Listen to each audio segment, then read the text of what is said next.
The autumn afternoon sun filtered through the dusty windows of Harrison's pawn shop as 37-year-old David Chen stood behind the counter, carefully examining a violin that had been brought in by one of his regular customers.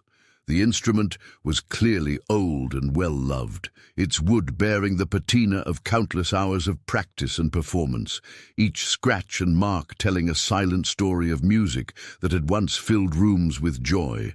David had owned the small pawn shop for 8 years, ever since he lost his position as a music teacher and needed a way to support his 7-year-old daughter, Lily.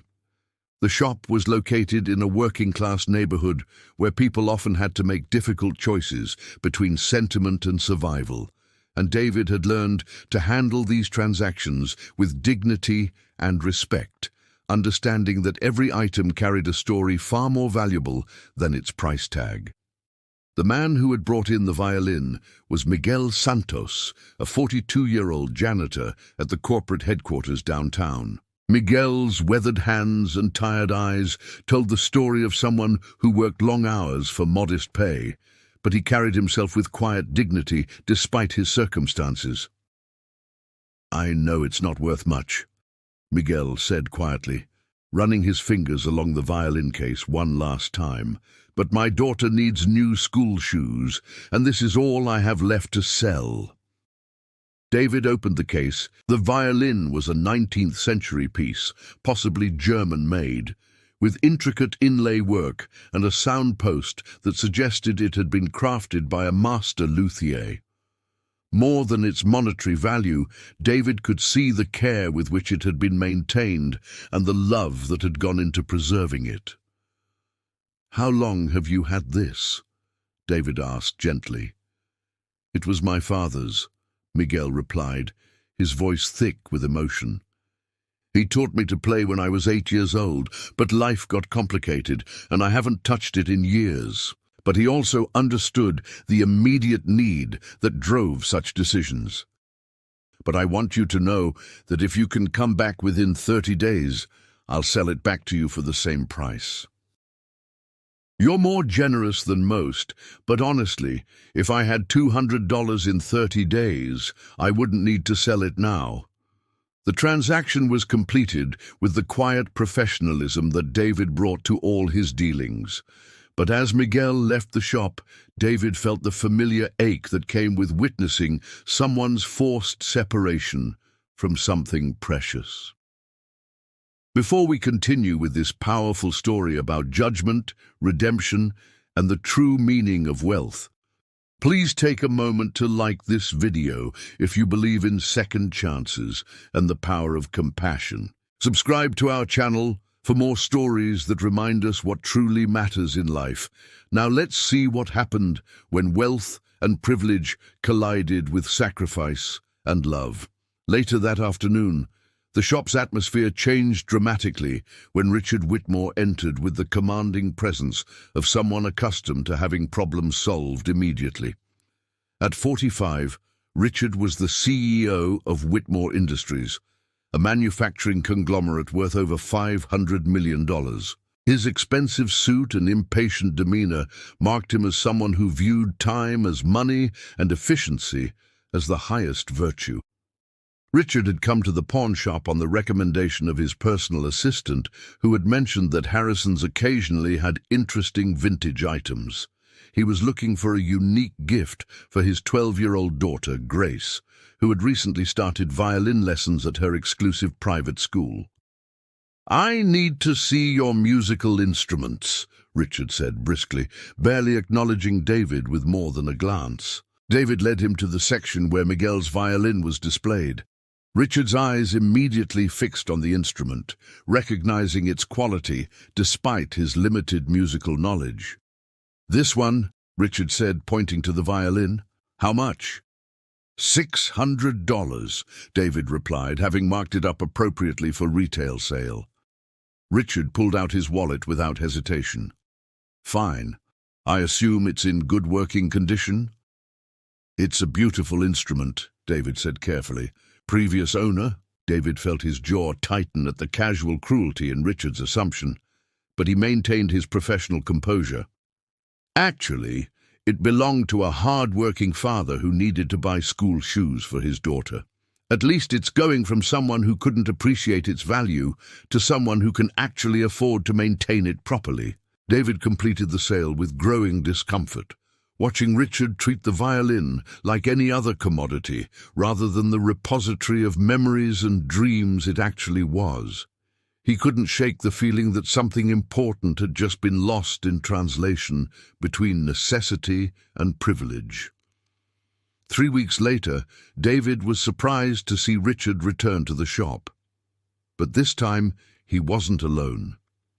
With him was his daughter, Grace, a serious-looking 12-year-old with long brown hair and intelligent eyes that seemed to take in everything around her with unusual depth.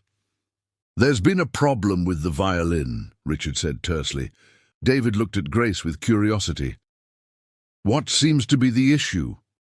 "There's nothing wrong with the violin, Mr. Chen. It's actually a beautiful instrument with incredible tone and resonance." Richard looked confused. "Then why did you tell me you couldn't play it?" "There are tiny wear marks where fingers pressed the strings for years, and the chin rest is shaped by someone who played with real passion." She paused, running her small fingers along the violin's edge. "It doesn't feel right to play someone else's dreams when they had to give them up." David felt his throat tighten as he watched this young girl articulate something profound about the nature of sacrifice and loss. "That's ridiculous," Richard said impatiently. "It's just a piece of wood and string, Grace. You're being overly dramatic." "No, Dad," Grace said quietly but firmly. "It's not just wood and string. Someone learned to make music on this violin. Someone's father taught them to play, and they had to sell their memories because they needed money." She looked directly at David. "Mr. Chen, do you know who sold this violin?" David hesitated, unsure whether sharing such information was appropriate, but something in Grace's earnest expression made him decide on honesty. "His name is Miguel Santos. His father was a mariachi musician, and this violin has been in their family for generations. Miguel learned to play as a child, but he had to sell it to buy school shoes for his daughter." "Dad, can we find him and give it back?" Richard stared at his daughter in amazement. "Grace, we paid good money for that violin. We don't owe this Miguel person anything.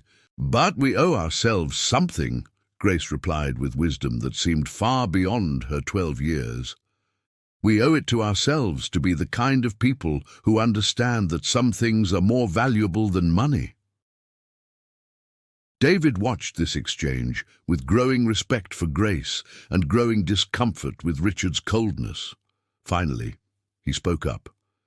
"Mr. Whitmore, if you're serious about returning the violin, Miguel works as a janitor at the Sterling Tower downtown." Richard looked between his daughter's determined face and David's hopeful expression, clearly struggling with a decision that challenged his worldview.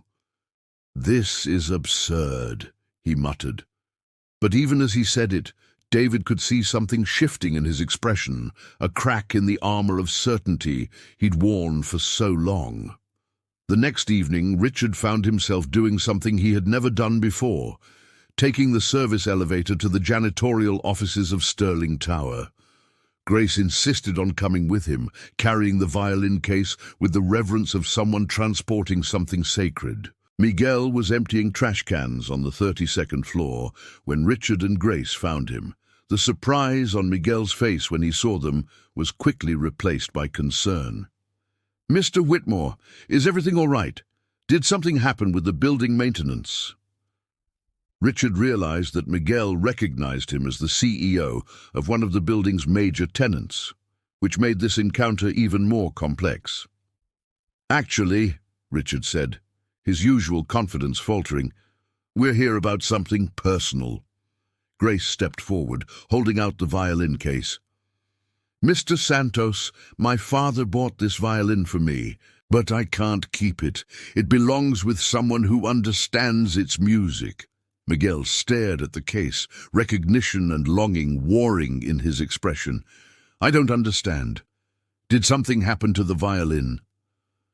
"Nothing happened to the violin," Grace said gently, "but something happened to me when I tried to play it. I could feel how much you must miss it, and how much music it still has to share with your family." Richard watched as his daughter opened the case and revealed the instrument Miguel had been forced to sell. The man's eyes filled with tears as he looked at the violin that had connected him to his father and his heritage. "I don't have the money to repay you, and I still can't afford to keep it." "You're not taking it back," Richard heard himself say, surprising everyone, including himself. "We're returning something that never should have left your family in the first place." Grace looked at her father with pride and love that he had rarely seen in her eyes before. "But more than that," Richard continued, feeling something fundamental shifting in his understanding of what mattered, "it pays better than janitorial work, includes full family benefits, and would give you more time to spend with your daughter and your music." Miguel stared at him in amazement. "Mr. Whitmore, I don't understand why you would do this." Richard looked at Grace, then back at Miguel. "Because my daughter just taught me that the measure of success is not what you can afford to buy, but what you choose to give back. And because someone who would sacrifice their most precious possession for their child's welfare is exactly the kind of person I want working with my company."